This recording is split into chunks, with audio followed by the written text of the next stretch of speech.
Forrest Cuch is an enrolled member of the Ute Indian tribe. He was born in 1951 in the Uinta Ori Reservation in eastern Utah. He graduated from Westminster College with a Bachelor of Arts in Behavioral Sciences in 1973. And then he was a high school teacher at Wasatch Academy in Mount Pleasant, Utah. And then he worked for the Utah Division of Indian Affairs. He was the director there for a number of years, and he published a history of Utah's American Indians while he was there. Throughout his career, Forrest has worked to call attention to the ancient presence of American Indian people in the Intermountain West, and he's worked with other American Indian leaders in and out of state to address many critical issues facing all American Indians. He's currently engaged in working with spiritual leaders through the Western Hemisphere to usher in the new shift in feminine conscious, known of as the New Earth, and calling attention to climate change and other things that harm Mother Earth. So please welcome Forrest Cuch.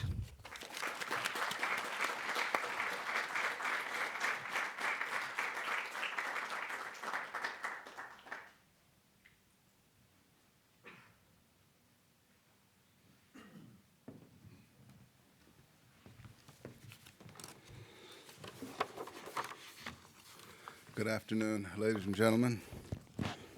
Oops. Anyway, I thought I'd better take the long route, the scenic route. I might not be able to make it up there and start the afternoon embarrassing myself. Nice to be here. As Caleb said, I was very fortunate in my career to hold many exciting positions. I didn't want him to go through the whole list, though. I mean, I've been a planner before and education director. More recently, I worked for the state as director of Indian Affairs, and I held that position for 13 and a half years. I have some really wonderful memories, great relationships with colleagues and friends to this day. So anyway, I'm currently a semi-retired horse rancher. I have a 40-acre ranch in northeastern Utah on the reservation, the Uinta Ori Reservation. And so I want to get right to it, give you a quick overview, the history of the Ute people. The Utes are one of 5 major tribes in Utah, and of those 8 tribes, of those 5 tribes, there's 8 tribal governments. Okay, and most of you can some of you think of who those tribes are? Besides the Ute?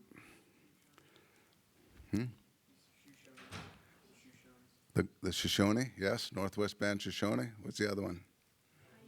Paiute. Someone said Paiute, Navajo. Oh, some others here. What? The Goshutes, yes. Yes, I think we've got them all covered there. And the Goshutes have two tribal governments, the Skull Valley in Skull Valley area, and then the Confederated Tribes in Ibapa, right on the border.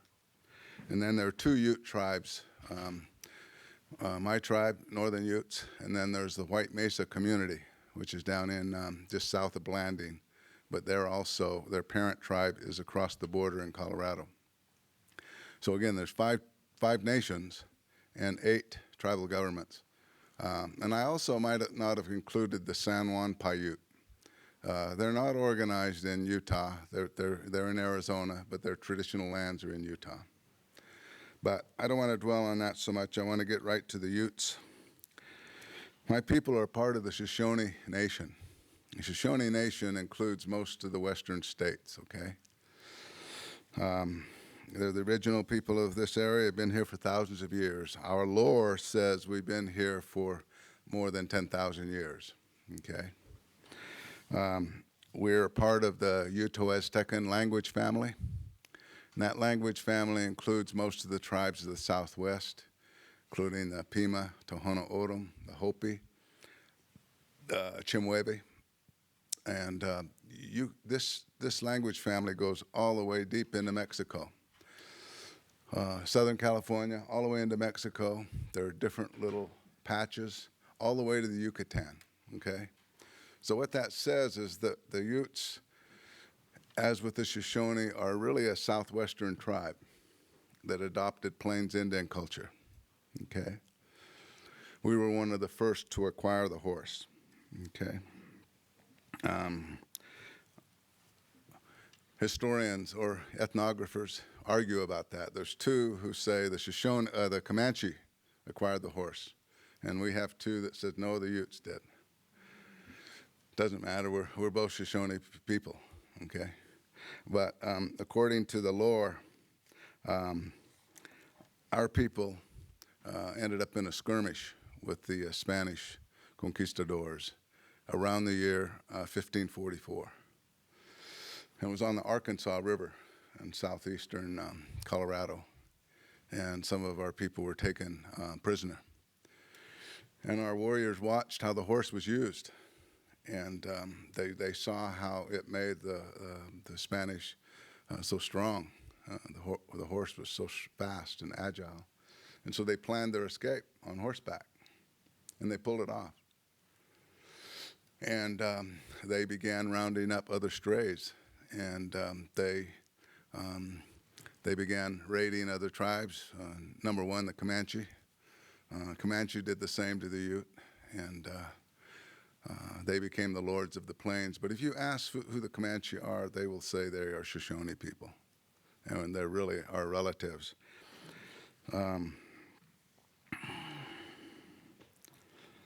We don't really know what happened between Comanches and Utes.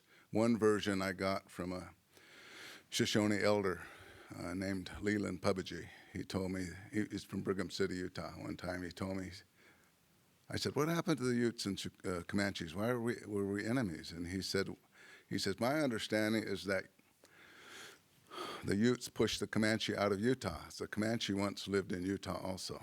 He said, and there was some differences, and we pushed them out. But there's also a scholar in Colorado who claims that no, it was a dispute that arose over hunting, and one of the groups was not being fair in dividing up the meat. They were hunting buffalo or bison or elk in the Yampa Valley area, northwest Colorado. It's where my father's people come from. And that dispute grew and grew to the point where they became bitter enemies. And there's another version. It's in the Shoshone lore, and it's that before the settlers came, Shoshone Nation was one of the most powerful tribes in the West. And our homeland were the Blue Mountains of Oregon. And that they were well networked, and they had heard that the Pueblo wanted to revolt. And so they sent their dog soldiers, which is like the Navy SEALs, the Comanches, to help the Pueblos. And they were the Comanche. And after they helped push the Spanish out, then they decided to stay in northern New Mexico. And before long, there were skirmishes with the Utes, their relatives. So anyway, no one really knows why those two groups fought. But I think the point I want to get across is that we're always proud that we were the first to acquire the horse. Shoshone lore says that Utes immediately took the horse to the homeland, back into the Oregon, and our people became mounted quickly. And we reinstated our strength. No other tribes could come into these areas. And so that's our understanding. And the horse transformed Ute culture and made it possible for our people to basically dominate the two states of Utah and Colorado. And we're talking about a small group of people around this time, about the time of the conquest, 10,000 altogether. Before settlers and disease came in, the numbers were higher, 30,000 plus. Any of you study Indian studies will know that most of the common figure for the Western Hemisphere at the time of Columbus was around 100 million people, and 90% of them died off, mostly due to disease, okay? Mostly due to disease. conquest was part of that also. But my understanding is that our people only had about 5 diseases. And I can only think of arthritis and some forms of cancer. And there are 3 other diseases that were common among our people. Syphilis was once thought to be one of them, but the jury's still out about that. There's been evidence to indicate that it did not originate here. So there were other diseases, but there were not many. In fact, we didn't have any viruses whatsoever. We didn't have flus. We didn't even have the common cold. Okay? So we had absolutely no resistance to a lot of the viruses and flus that came here. Number 1 killer are smallpox, measles, okay? And they basically wiped out a majority of our people, okay? So the numbers were much higher in this area, but the numbers dropped severely once the settlers started moving through these areas. By the time Dominguez and Escalante, the Franciscan priests, friars, by the time they arrived in Utah in 1776, their description of the Utes is very interesting. I had a person in the Salt Lake Valley send me a copy. He faxed a copy of the journal, and what he contacted me by email. He said, "Forrest, did you know your people raised hemp?" And I wrote back and I said, "No." I said, "How so?" He says, "I'll fax you the journal, a few pages of the journal." And sure enough, I read the information he gave from Escalante and Dominguez's journal, which indicated when they entered the valley, this valley, what they witnessed is hundreds of teepees living along the Provo River, or camped along the Utah River. Fields of corn and hemp. Children and dogs playing, ponies in the meadow, and racks, campfires with racks, drying fish, Bonneville cutthroat fish. There's a book called On Zion Mount. Any of you heard of it? Excellent book. It's about this area. Young fellow wrote that book, Jared Farmer, Harvard Press. Encourage everyone to get a copy of that book and read about this area. He talks about the landmarks. According to his research, Bonneville cutthroat trout were our main diet. We supplemented it with deer, elk, antelope, and once we acquired the horse, bison. Although bison, there was a species of mountain bison that existed at that time, are now extinct. And they roamed, not plentiful, but they roamed northern Utah as well as Colorado, as far down as Comanche, that large open area down there in the what's the name of that community down there? Anyway, there's a large open meadow down there. Fillmore, that's what I'm thinking of. There's a large open meadow. Those buffalo used to range as far down as that area. And so what they've determined is our people at the time of Dominguez and Escalante, they were living well, okay? My colleagues, Kevin Jones, state archaeologist, used to always tell me, he said, "You know, Forrest, the skulls, remains that we discover of your people in the Utah Valley, so most of them have all their teeth." He said they were healthy people. He said it's not always the case with human remains. He said, your people had a healthy diet. So I was happy to learn that from my friend Jared Farmer and his research. And hemp, very interesting. I told our governing body, I said, look, Justice Department has recently said Indians can raise cannabis and even hemp on their lands. But as soon as some tribes in California began to do it, and to do it commercially, the Justice Department shut down their operations quickly. So there's a lot of confusion about that. But I told our governing body, you may have legal grounds to do it because you may have a pre-existing presence of hemp that no other tribe has, and it's documented. So they're going to look into it. I don't know if they will or not, but I certainly would, because hemp is a clean industry, and it's one of the most profound. It's cleaner than plastic, and yet it can produce everything that's made of plastic can be produced with hemp. Clothing, you name it, and it's clean, biodegradable, and that's the direction we need to be moving, folks. Okay, and Mormon people arrived in 1847. It wasn't long before we ended up in war, 1850. And contrary to popular belief, that war was just like any other war. It had to do with resources, okay? The profound thing, and I'm not going to dwell on the conflicts, but I'm going to bring out a point, is that what happened is there's a lot to get into, but I'm just going to go right to the point. What happened is as soon as the settlers started bringing their livestock beyond Draper over into Utah Valley, it was pushing the wild game further and further away, okay, for the Utes. And so at one point, our people killed one of the settlers' cows. And the reaction was swift and terribly confusing to this day. The reaction was, boom, they shot an Indian.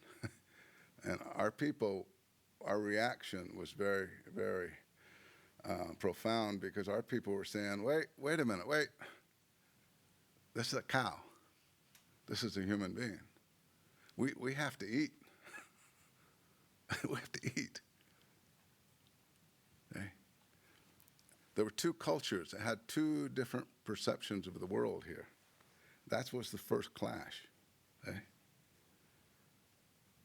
We were socialist egalitarian people. That was the biggest class. I'll go into that a little bit more. But anyway, I just wanted to say that's what basically caused the Fort Utah War. Of course, involved an Indian by the name of Bishop, the old Bishop, and it was purported that he stole a shirt off the line. He was wearing it, and people found it. They killed Bishop, and the Utes retaliated. I don't want to go into all of that. I just want to say that basically you have two groups of people with cultures that are completely different. 80%, I did a paper, I'll talk to you about it in a minute, in 1986, the comparative analysis of the belief systems of the two groups, and 80% different, okay? I'll go into that later. Then we had the Walker War, which was a continued follow-up on that, more conflict. Black Hawk War, I want to mention this. There was a fellow, Godfredson, who did a very painful book called Indian Depredations. Some of you instructors are familiar with that, published around 1917. Well, his grandson, Phil Godfredson, did some research on Black Hawk, and he interviewed some sources in central Utah, and he interviewed the family, Black Hawk, the mountain family on our reservation, and he talked to other folks. And what he came up with is a completely different story about Black Hawk War. Black Hawk, it turns out, was far more valiant than Walker, who was basically a valiant horse thief, who went as far as raiding Southern California rancherias, bringing back thousands of head of horses. Well, his nephew, Black Hawk, was far more valiant and probably more dangerous. He's probably the most dangerous Indian. He resembled Tecumseh of the Shawnee in his thinking, because basically what he did is he said, well, the way to defeat these people is to rob them of their livelihood, their livestock. So that's what he started doing. He would raid, and he would take the cattle and horses, and he would immediately deliver them to the starving Utes. And then he would continue more raids. Godfredson found out that those raids were so effective, and the surplus were being delivered to New Mexico, and it was flooding the cattle market. and it dropped the price of beef to the point where it was affecting the economy in the area. So anyway, Gottfredson is not a noted scholar, but he has done the research. He has not really published. What he's been doing is publishing it over the internet. I wish he would publish. I wish he would go to work and get it published, because I think it's a really noted study. Because here's what's interesting about Black Hawk. After he was shot, and there's two versions. One version is he was taunting the militia and they shot him. The other one was that he was rescuing a warrior, and he took his horse out there and got the warrior and threw him on the horse and walked back through with the horse, but a bullet went through the horse and got him in the stomach. And it didn't go deep enough to kill him, but enough to get infected, and he lived for about a year. And at some point along the line, he knew he was going to die. He said, I fought the good fight, and he cut his hair. He went to the reservation in Uinta Valley and told the agent that he's through fighting. And then he asked some warriors to take him around to the communities that he raided. Some of those communities accepted him, some didn't. Most of them did. He said two things. He said, number one, I apologize. I'm very sorry. I grew up among some of you people. I know some of you people. I went to school with some of you people. I'm sorry for raiding your people, but I need to explain to you why. My people were starving. And he didn't really explain that when he was a little boy, his family was attacked and brutally killed. So he probably had some trauma and hurt that he was carrying with him also. But long story short, this was a great man. He was great in many ways. He was probably the most dangerous war chief in Utah territory. But he also had a big heart, and he felt bad about war. And that's saying a lot about humanity, his humanity, and our humanity as Native people. So I'm not going to dwell on these wars. Mountain Meadows, some of you probably know, I'm happy to hear that we're getting a more accurate presentation of what really took place there, that it was not the peaceful Paiutes responsible.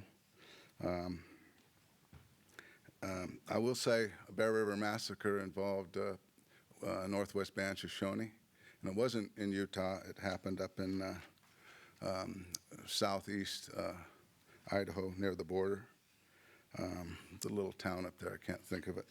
But anyway, the count, I had a person in Utah Valley, in Salt Lake Valley rather, not Utah, Salt Lake Valley, emailed me and said, Forrest, our great-great-grandfather did the body count of the Bear River Massacre. And contrary to popular belief, the body count was not 250, 300, it was 493. And he said, our grandfather said, no one will believe me, I better count again. He did a body count, 493. Well, if it's 493, folks, that's larger than the Sand Creek Massacre in Colorado, the Cheyenne. It's also larger than the Wounded Knee Massacre. It makes it the largest massacre in the western United States, right up here on our border. And our people were implicated. I won't go into all the details of that. Well, other major events in Utah. You know, it was only recently, 1982, that Comanche and the Utes had a peace treaty. I attended it in Ignacio, Colorado. The Comanche had a whole bunch of people, our people, a whole bunch of people. We came together, and we shook hands, and our leaders went into a teepee, and they smoked the pipe, and we had a big feast afterwards. And now we tease each other. We don't fight each other, we tease each other. And my son has good Comanche friends that tease him all the time, and he teases them back. But we're proud of the fact that we were both strong nations. I mean, the Comanche were considered lords of the plains. They were a very ferocious tribe, and hardly any tribe messed with them. The Lakota certainly didn't mess with them. They were very strong. So anyway, we're kind of proud of our heritage in that way. One thing that's not known about Ute people is a lot of the trauma we carry. And trauma is big, not just with us, but with you folks too. Whenever you're behaving some way, especially if it's negative, sometimes you can't explain it. Well, chances are it's traumatic. It's historic trauma. It's been passed on to you by your ancestors. We're learning that about approximately 80% of it comes from our ancestors. We're only generating about 10 to 20% in our lifetime. And so that trauma is really something that we have to deal with as human beings. All of us do.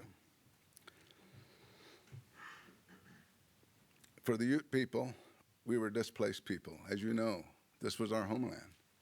And it extended into Sanpete County, okay?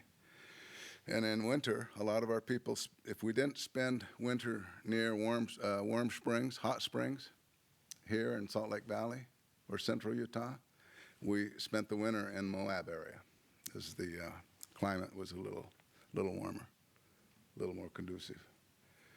If you were like Walker, who was like a bully, big-time bully, gangster, he took his group all the way to St. George, spent the winter in St. George, and then would come back into this area. Okay? So anyway, our homelands, the Utah Ute was Utah Valley, Sanpete Valley, that area over there in Moab. My father's people came from Yampa River Valley, northwest Colorado, okay? And the largest band, the Uncompahgre band, came from Middle Park, Colorado, okay? Most of southwestern, or I'm sorry, the middle part of western Colorado. Those were the bands of the Ute people that were moved to the Uinta and Ori Reservation, where I'm from now, northeastern Utah. They were displaced, is what my point is. Every one of them were displaced. And what went along with that is trauma. I remember my dad's people when they were forced to leave Colorado, and there's a long story behind that. Agent Meeker was looking for utopia, and it was right in front of him, and he couldn't see it. He tried to force the Utes to be farmers. They resisted. He made the mistake of plowing up their horse race track. They killed him and took his family hostage. Colorado used that as an excuse to get rid of not only the White River Utes, but the Uncompahgre Utes. When Chief Ouray was the one that went and told the White Rivers to stop fighting and give up the hostages, well, they moved Chief Ouray's people out of Colorado too. Well, I was told stories that at one point they were so heartbroken. When it came to the state line, the elders said, just leave everything and just run. Leave everything. We're going to have to start all over. So they left their horses and everything they owned in Colorado and came to northeastern Utah. They were a broken people, okay? The Utah people, the Ute people of this area too were broken. Some of the bands were extinct by this time. So they were all displaced people is what I'm trying to say. Then there was a land loss era beginning in 1905. Gil Snite was discovered on the reservation. There was another mineral similar to that. Long story short, folks started discovering the rich qualities of the Uinta Basin and decided to open up the reservation. In 1905, it was opened up to homesteading. 2 national forests were created, Wasatch and Uinta National Forests. Some of the best grasslands were taken by farmers and ranchers. Some of the Ute people revolted and left the reservation to enlist the Lakota tribes in war against the United States. I have some relatives. My great uncle, Sapanese, was one of the people that left and went to South Dakota to get the Sioux to join with them to go to war. By the time they got up there, they discovered that their powerful Lakota, sometimes allies, sometimes enemies, were also defeated and living on a reservation. So they spent 2 years up there before they were forced first forced march back to Utah. So that was a very difficult time also. During this time, the Uinta Reservation was about 2 million acres, 2.2, and the Uncompahgre Reservation was 2 million acres. So altogether, the reservation totaled 4.2 million acres. Well, during this land loss period, 80% of that acreage was lost to the National Forest and to settlers. So around 1910, there was only about 500,000 acres, tribal land. And some of it was checkerboard. It was very difficult to manage. Then in 1948, Congress, I guess there was some people feeling guilty about the land loss situation. They restored 500,000 acres to the Utes, and it brought the acreage up to 1.3 million. The present acreage now, 1.3 million acres, okay? So we went through a land loss period, which was also very traumatic. We have a creation story, and I won't elaborate on that, but just to say that in that story, God is called Sanoav, and what he does is he has a bag, and he has a whole bunch of sticks that he put in there, and he turned them into people. And his plan was to distribute the people throughout the world, but he had to do an errand, so he left his bag, and he went to do the errand, and Coyote, the trickster, was nearby and saw the bag, and he went and opened it, and the people stormed out. And instead of one people, one religion, people scattered out all over the world and spoke different languages. And there was only one group that stayed in the bag. So when Sanoav came back and discovered, he opened it up and he said, these are my people, and they will be special, and they will be able to defeat all the rest. And I'm going to put them here. So he put us here.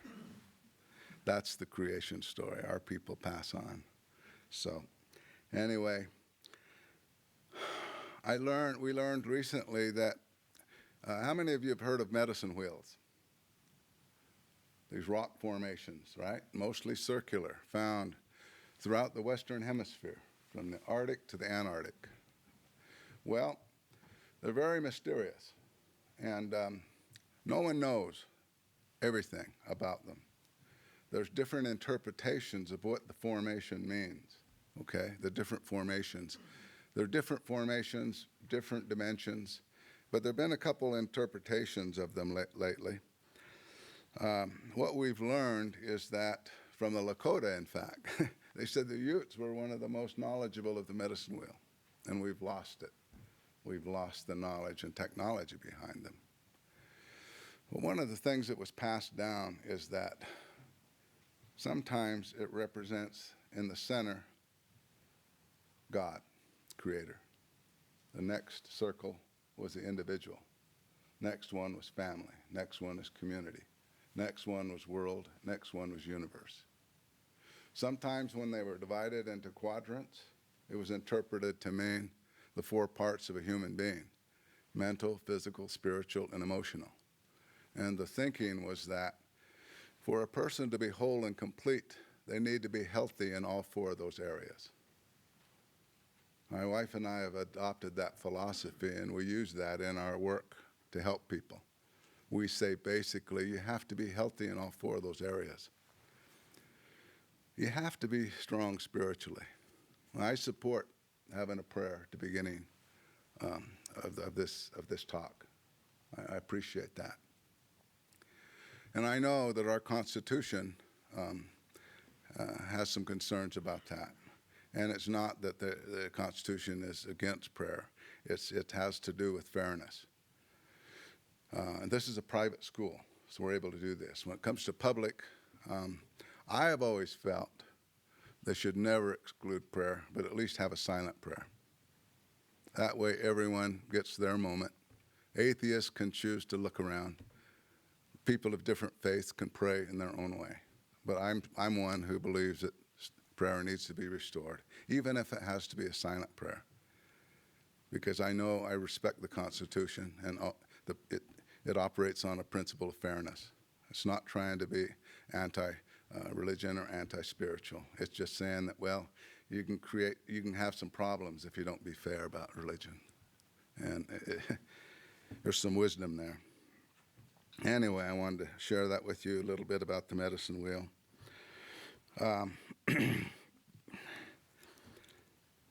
In 2012, Hollywood got on the bandwagon like they usually do, and they get an inaccurate perception of what is being presented. And they latched on the idea that 2012, oh, it must be the end of the world. And so they came out with a bunch of movies that frightened people to death. Well, I have a friend and colleague who's a Mayan elder and educator, Francisco Pac. And we had the pleasure of meeting him, bringing him to our home, and he wanted to meet other tribal people. We took him to Hopi, met with the cultural committee, and we introduced him to our people and some other people. He told us about the medicine wheel. He said, has nothing to do with the end of the world. He says the Mayan calendar has to do with vibration and cycles. And what we do know is we've been able to decipher. And he said, contrary to popular belief, there's several people who can decipher the calendar. He's one of them. He said it was a shift in energy from male to female. And that there's a 52-year period that's going to be very challenging to balance out that energy. Well, that was back in 2012. Well, this is 2016, so 4 years already gone by. So it's 48 years. It's going to be a test period for adjusting to this new energy. I'm okay with that. You know why? Us males have done a pretty dang good job of destroying this country and this world. Stop and think about it, the amount of violence and greed and selfishness and destruction to the earth that's taken place. I'm ashamed of myself. I have got to make some changes in my life. That's why I welcome the shift in the energies, female. I have got to start giving up my violence, my violent tendencies, my greed, my selfishness. I need to get aligned truly with the God, my Father, my Creator. I have got to get real with my Savior and what He tried to teach us about love and peace, the way He lived His life. That's what it's about.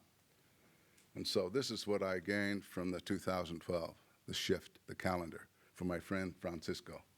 And Francisco said he wanted to visit our area because he believed strongly that our people need to be united, the native people of the South and the native people of the North. He said the Spanish broke that sacred union when they arrived here. Okay. They broke that connection, and we need to restore it. Panama Canal also broke the energy, disrupted the energy, and they're building another canal, I understand. These are the kind of things that us men have got to look at and really examine, look deeply in our hearts, find out what we want in the future.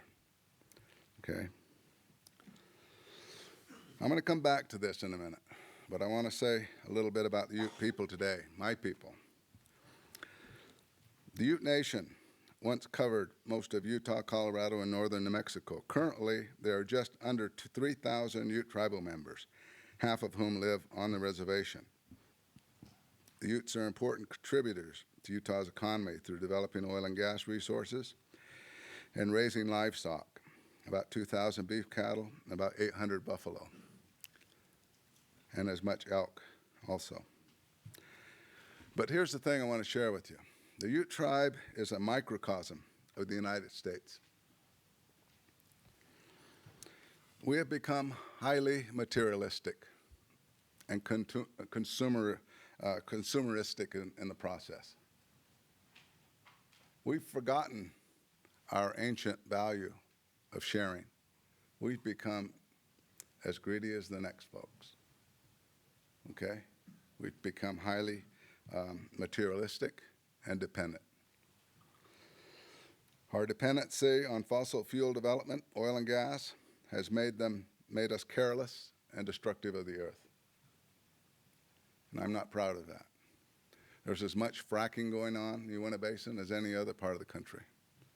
I'm not happy with that. I think it's contaminating our groundwater, and it's creating fault lines that will eventually result in earthquakes. Our government suffers a high degree of cronyism and favoritism. Most of the corruption is when it comes to subcontracts in the oil and gas industry, and even in the government. But for the most part, a lot of cronyism, favoritism. There's a lack of professionalism, incompetency, lack of accountability in the government due to poor education, cultural deterioration due to ongoing war on the Ute language and culture, spiritual beliefs and practices. Some of those traditional religions include Sundance Religion. Now, the Sundance Religion is our version, Shoshone version, is different from the Lakota. Lakota acquired their Sundance as part of the seven sacraments which were given to them by Buffalo Calf Woman, okay? Our Sundance came to us, God manifested himself as a buffalo, and our people were starving up in Teton Mountains, Wyoming. And the buffalo told us if we do this dance, we fast and we pray, that God will restore our abundance. And he did. She did. God, she did. We've been doing that dance ever since. And ours is a fast, a 3, sometimes 4-day fast, no food and water. And we're required to dance continuously.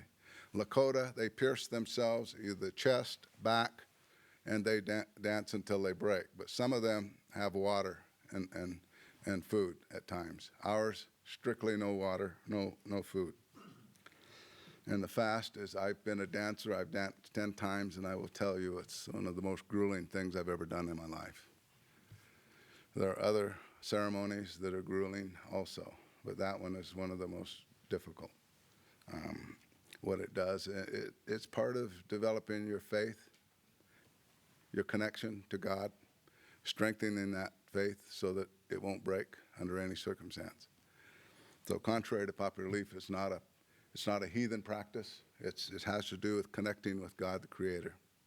The center pole represents God. We dance up to that pole. There's much more to it. But what I'll say is every dancer has their own interpretation of the dance. There's no one correct interpretation. So that's one of our sacred dances. Native American Church, many of our people are members of Native American Church who are the Utes. And then there's the sweat lodge practitioners. And then a certain percentage of our people attend organized religions, LDS, Catholic, Episcopal, and several other Baptists as well. Our people, our government, they have no long-range plans. My recent observation is they're lost without a rudder. They're just kind of floating around. Ineffective leadership and no direction. Remind you of something? Our country's in the same boat, okay, in many ways.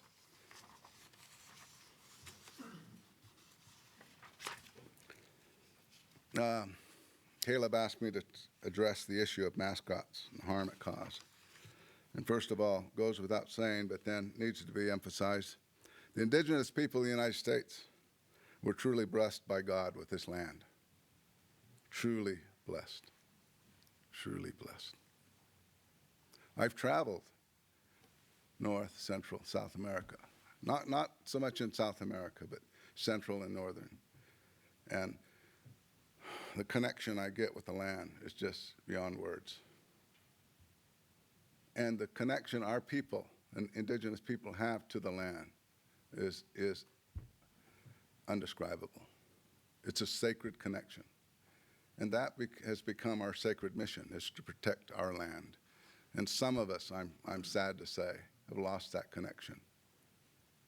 We're just as destructive as the next. But I want to see our organization go back and re-educate our people to our true mission, which is to serve God and preserve our home, the earth.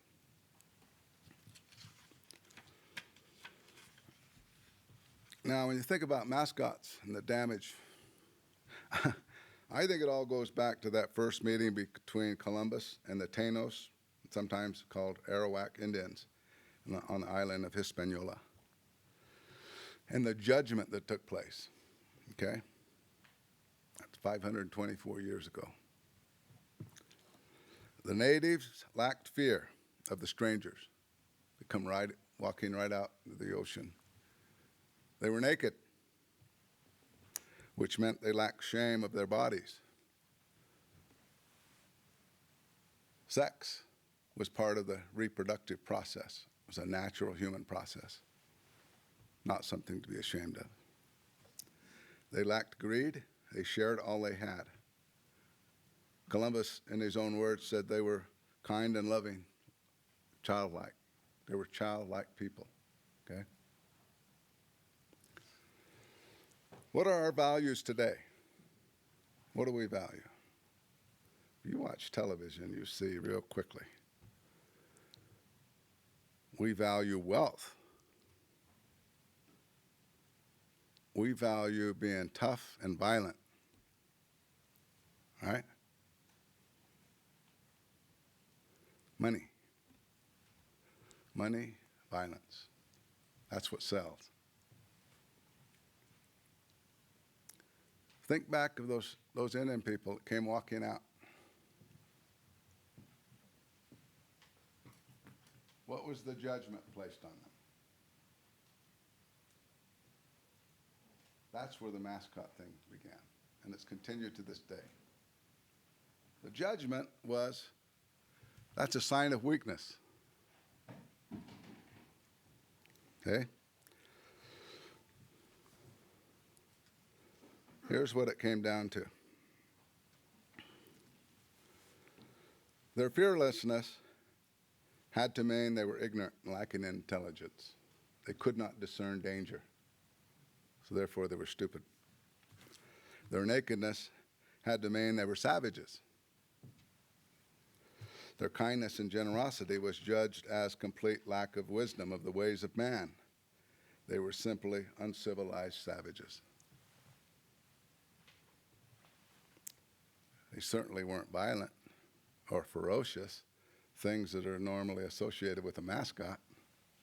Isn't that why we get a mascot? We want to show, the cougar is ferocious, right? The bears. Well, that's not what these people were.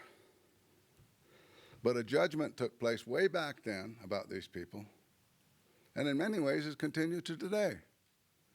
You know why? Because very, very few people have ventured to get to know us. Very, very few. To know us would mean you'd have to look beyond your judgments, beyond your biases, your cultural biases, beyond your ego.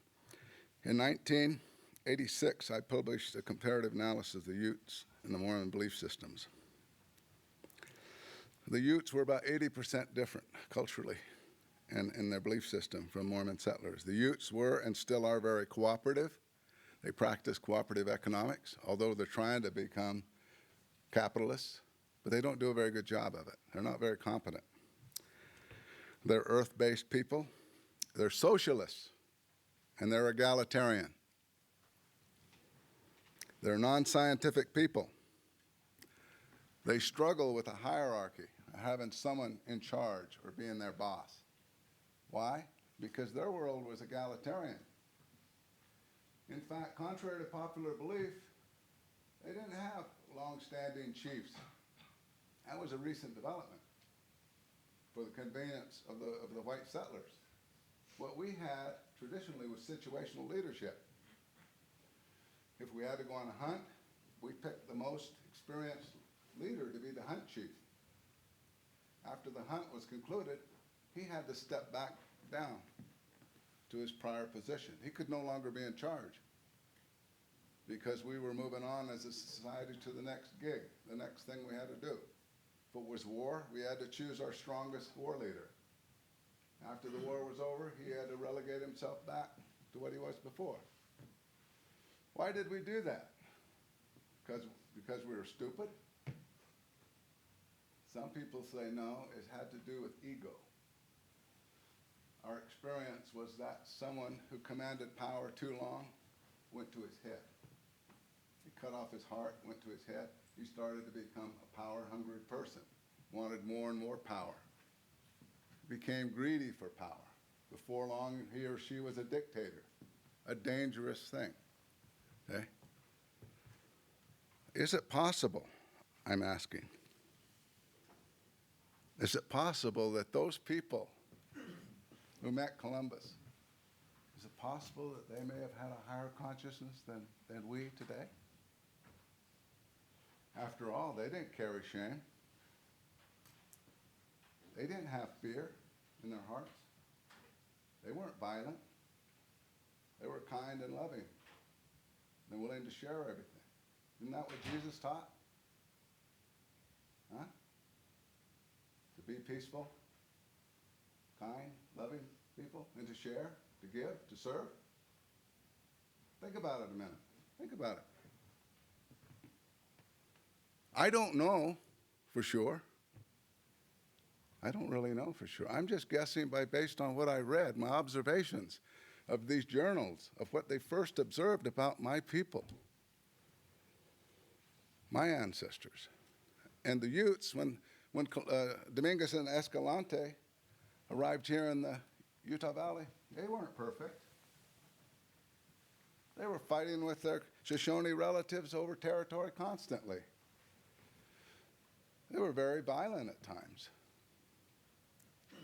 But I'm sure there were some native people like the Tenants and Arawak throughout the world that were living a higher consciousness. And we, meaning the people of today, we judged it as weak. We exploited it. We destroyed it. It's not here anymore. The only things our people had, Mormon settlers were and still are to a large extent competitive, capitalists, hierarchical, and scientific people. Okay? Indians are not. The only things we had in common was the belief in one God, although the Utes also included spirits, the importance of family to this day. We still share that one. And sometimes the Utes practice polygamy. Not across the board, but when a leader determined it was appropriate to take care of a family, a leader would take in another family, and nothing was said. It wasn't an issue.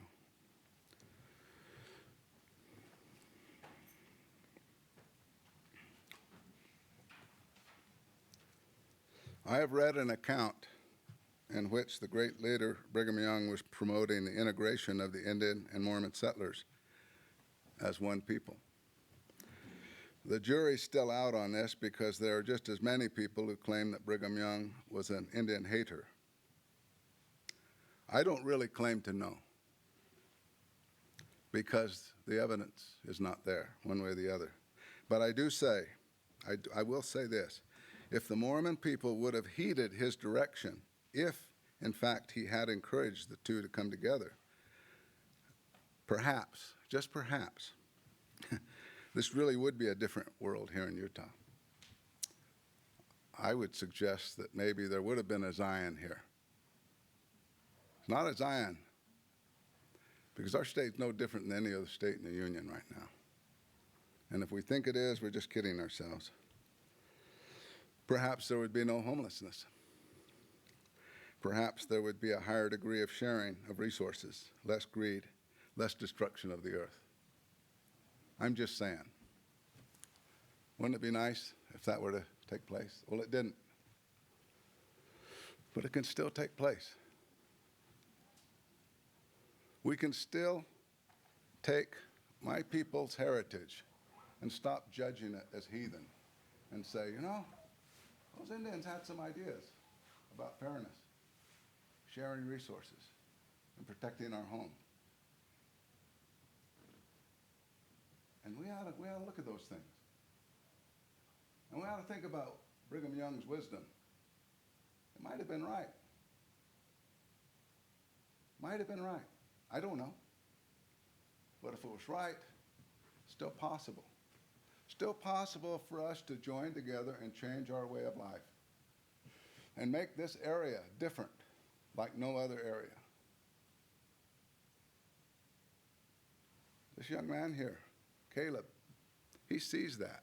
He sees that vision, or I wouldn't be here. Okay? Now, I believe the biggest challenges facing American Indian people are the very same challenges facing your students. And that is how to keep the vital parts of your faith and culture amid all the social and technological changes occurring in society today. It is true that cultures and religions must adapt to some of the changes and demands of society, but how do you do it without losing the most cherished and noble tenets of your faith, the ones that have been guiding your people for centuries and millennia? My people did not believe in ownership of land, and we ardently shared the wealth, a cardinal belief which continues to reside in our subconscious minds to this very day. And you know what? The Mayan people have the same value system. They say it's our cardinal belief to share. So that intelligentsia that the native people, the indigenous people of this continent, who were blessed with this land, that's still here in the hearts of our people. That's who we truly are. We're not heathen savages. We're people of the earth who are connected to God, our Creator, and we believe in protecting our home. We were told to abandon our egalitarian consensus form of government and adopt a business corporate structure which has never really served our needs. For the most part, it was denigrated into self-interest and corruption rather than addressing the needs of the people. Consequently, our most cherished beliefs of sharing the wealth, caring for the elderly and poor, has been ignored and eroded. Western progress has invariably occurred at the expense of our people. I'll tell you something, it's not just our people, you folks. Your leaders have done that to you, and you've allowed them.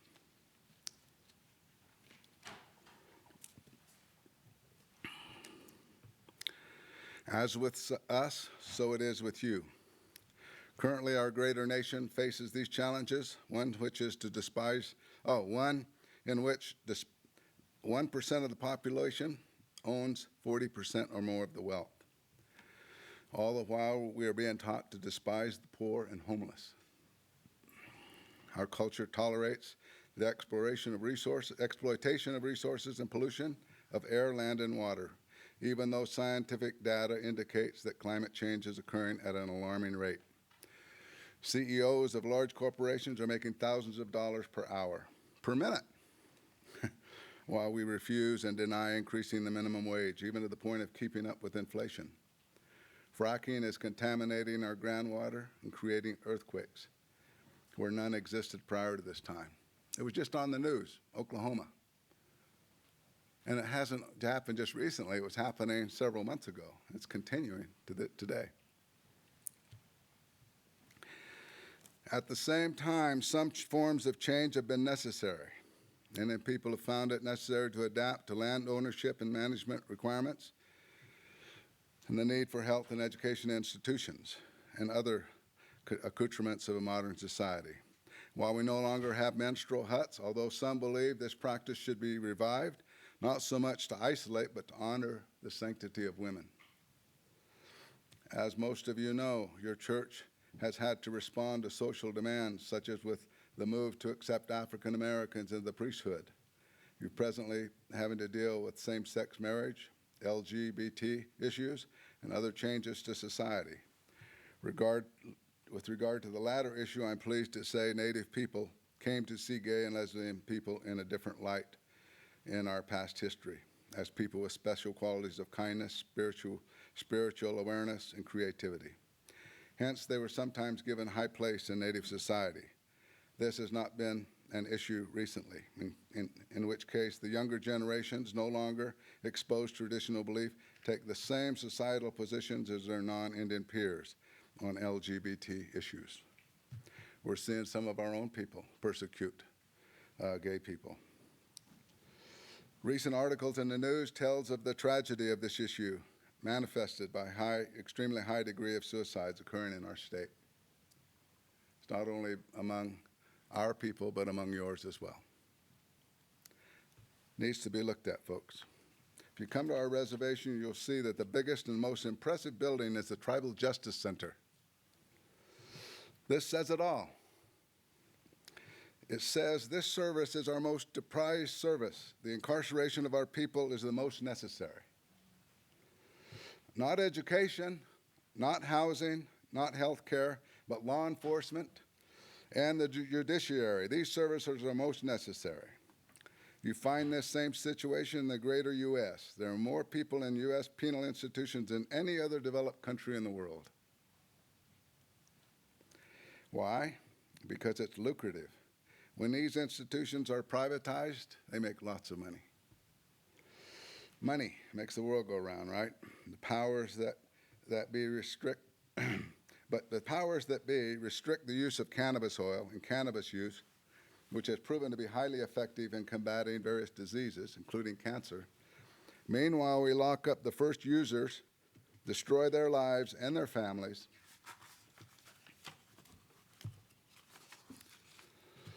plus, we place them, many of them are highly educated and responsible, right beside hardened criminals, all of which cost this country millions of dollars each day.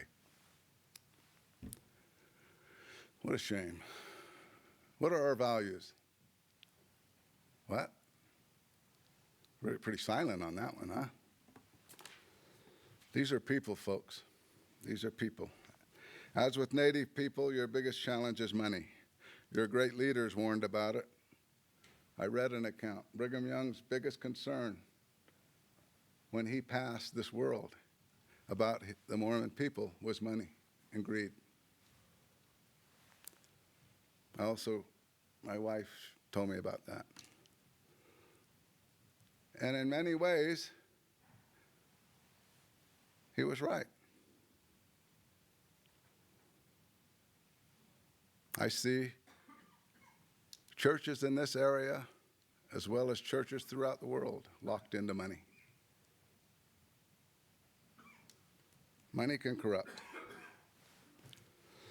A lot of this is in your hands, students. A lot of it is in your hands. How do we ward off greed and power to pursue money, in the pursuit of money? One of the most powerful influences facing us at this particular time. Based on what I've learned in ceremonies and discussions with my wife, who's a visionary and spiritual guide, we have come to understand it very, very important to develop our faith in God the Father. We've come to understand, and I'm not talking about a light commitment. I'm talking about a rock-solid commitment in faith and devotion, one that can be tested time and time again. This is critical to this time, these latter days we are in. I really believe the Mormon prophecy is true, that we are in the latter days right now. This is probably the most important time in the history of man. And we need to pull our heads out of the sand, folks. We need to wake up. One available option is also to dwell on this concept of connection. Recently, I've learned from my Mayan brothers and sisters about the Mayan calendar. Come to learn that it's about energy and vibration in particular. Its true meaning is connection with the cosmos. This can also be interpreted to mean connection to God, cosmic intelligence, or however you refer to the Creator. The wisdom imparted here is that regardless of the circumstances, it is important to maintain this sacred connection. All the answers are found here. I've heard it said, if you're having trouble finding God, you're looking without rather than looking within. All the answers are there, deep inside. If it is true that our soul and spirit is eternal, then when we look inside, what do we see? Addressed another way, What do we feel? This is where it gets confusing. We are told we have an ego. And we're also told we operate according to our five senses. On top of this, we are told that more than anything, our God wants us to exercise free will, which really complicates everything. So when we look inside, which one is doing the thinking and operation? Which one is the witness? All the answers are here, folks. And it's up to you, students. This world is in your hands now. For the most part, this world is fear-based. It has been that way for a long time. In fact, most of the time, thanks to us men. It was not always that way. Remember the Tanos Indians who met Columbus? And I'm sure there were other highly developed, high conscious dwelling people in other parts of the world. Anyone heard of the 13 grandmothers, the indigenous grandmothers? What's the name of the book? 13 Grandmothers Counsel the World. Get it and read it. They came together spiritually, and they have some wisdom. Here's what they said. You cannot have fear and love at the same time. Where there is fear, there is no love, because fear chases away love.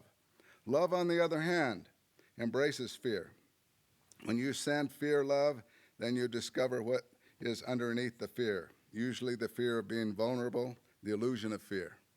Fear is an illusion, and it's taken over our country and world.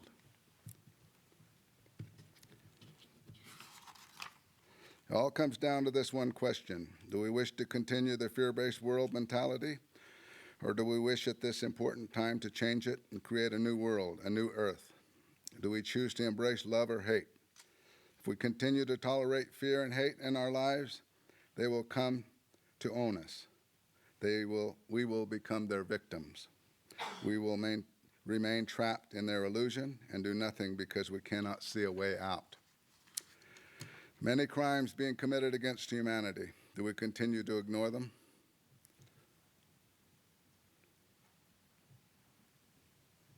And rationalize it away? Or do we take the risk to take a stand? This is not a black and white world anymore. Times have changed. Mixed marriage, LGBT movement, prescriptive drug abuse, opiate addictions dominate the media these days.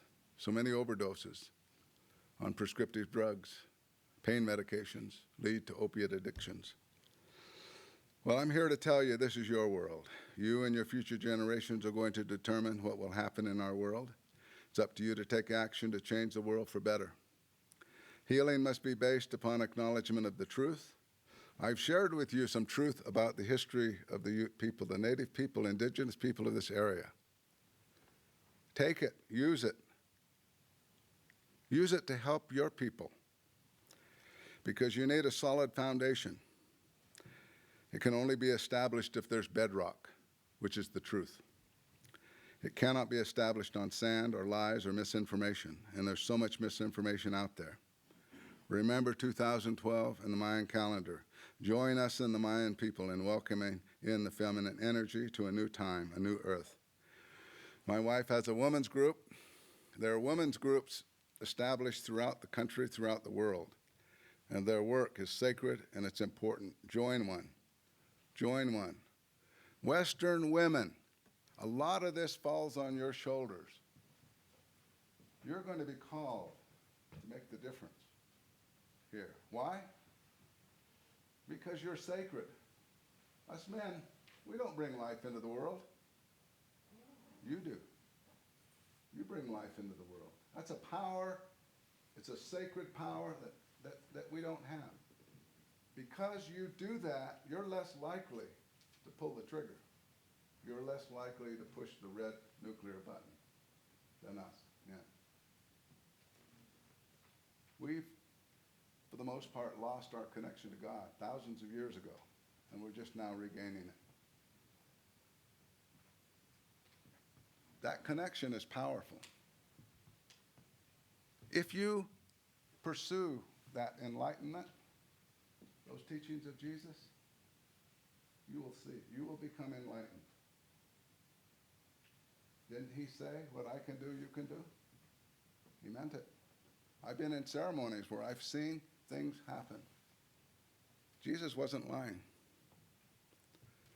when he said, what I can do, you can do. But you have to believe that you can do these things. You have to have faith. The Lord gives us free will to pursue that. Why? He doesn't want sheep. He doesn't want puppets. He wants people with power and conviction. Because you're going to be tested. Recently in a ceremony, I was tested all night in terms of my conviction to God the Father. I was pulled in different directions. I stayed true. In the morning, I woke up, and I was fulfilled. That's what ceremonies do. We have a nonprofit. It's called Rising American Indian Nations. We use equine healing and therapy. Although we don't call it therapy, we call it equine energy.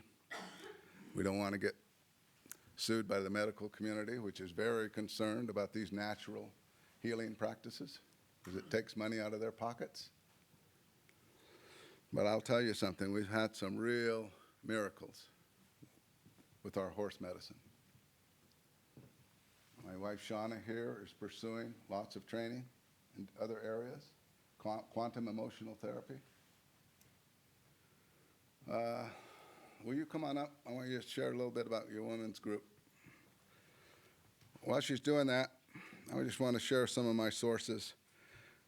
I used the history of Utah's Northern People by Kaneda, who worked with Dr. Floyd O'Neill of the American West Center, University of Utah. The connection there is Floyd went to school with my father. So Floyd's been like a grandfather to me, and I've learned history from him over the years. He worked with Kaneda to produce the history book of the Ute tribe. I edited a history of Utah's American Indians in 2000. I was given far more credit than I deserve. I've had many discussions with Floyd O'Neill. I've had many discussions with Leland Pubaji, the Shoshone elder, many discussions with Francisco Pac, the Mayan elder and educator. I also use the 5-part series of Shoshone lore by Gail Onko. It is not considered scholarly, but I consider some of it valuable information. I also use the Journal of Franciscan Priest Dominguez Escalante and On Zion Mount, Jared Farmer, 2008. Those are my sources. I want my wife to share with you a little bit about her women's group. We were asked by the president of the 13 grandmothers to help distribute and bring awareness to a treaty that was formed in the Paris talks by Indigenous women. And the treaty addresses saving the earth because all the Indigenous leaders agree on one thing, that the earth will be extinct in 30 years if we don't change what's going on now within 15 years. And so the organization is to address saving the earth and address abuse and trafficking of women and consumerism and abusing our body with toxic drugs instead of finding more natural ways and bring traditional and Western medicine together instead of having it battle one or the other. So we're forming organizations where we can get doctors, and there's one here on the 11th where doctors will work with traditional healing, and so that we can offer people something higher than toxic things for your body. So that's what the organization is, and we do, and they've asked us, the Indigenous grandmothers have asked us, the women, to exercise their female power and do full moon ceremonies and equinox and solstice ceremonies. So we do that. We do that as well. And it's not excluding men. It's just that it first is time for women to connect to their divine within and exercise their power. And natural power, not anything other than what you do here. Is women have a power that, like he said, because they have a sacredness of the womb in bringing forth children, and so we want to bring that together. And we want to welcome you to our ranch, Rising American Indians nonprofit organization. If you want to learn about the power of the horses and other healing that Shauna provides, come visit us. Yeah.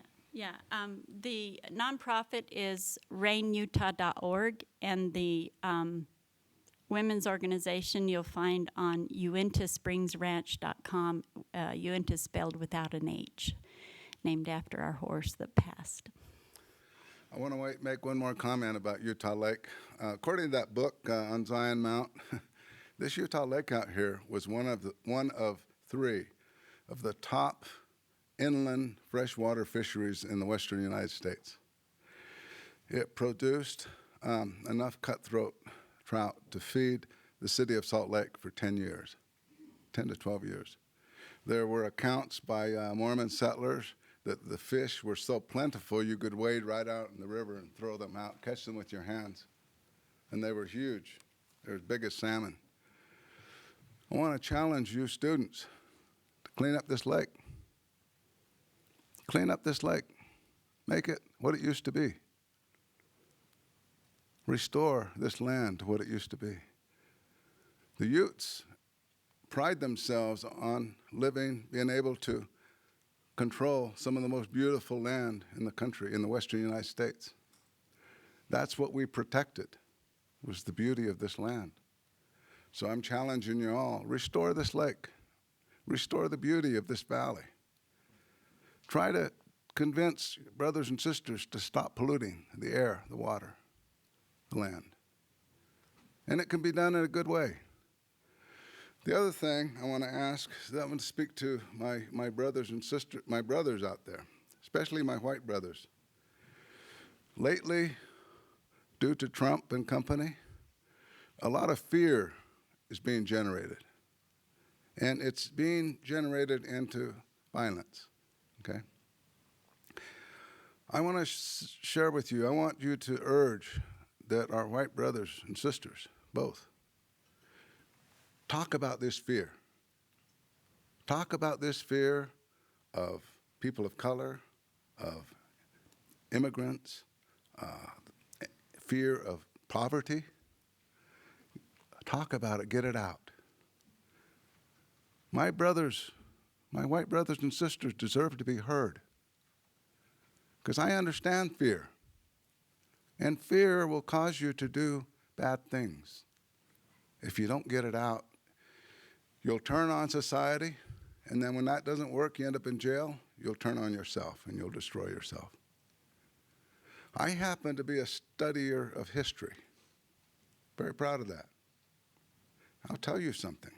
I don't forget the value of this country when it stood up to Nazi Germany. I don't forget that my heroes are World War II veterans, and that my father and his three brothers and brother-in-law all fought in World War II valiantly. And they all came back, and they wouldn't talk about it. What they would tell me is, you never want to go to war until it's the last resort. But I don't forget what my brothers and sisters did years ago to defend this country. So when they're hurting right now, and they're feeling fear, I listen. And I say, there's something troubling them. We need to listen to those folk. We need to sit down with them. I don't care if he's the most feared racial supremacist east of the Mississippi and south of the Mason-Dixon line. I want to listen to him. Because there's fear there, there's hurt. And if it's not dealt with, something ugly is going to happen. We could have a race war on our hands. We don't need that, folks. We got enough problems here. So I want to challenge you all to deal with that issue. Get your white brothers and sisters to talk about it. Get it out. so that it doesn't go any further, because it's a dangerous, ugly thing. And I know, because my history is full of it, and it needs to stop. We need to start following Jesus, what he tried to teach us, and the life he led. We need to get back to that, and not talk, but do. Thank you.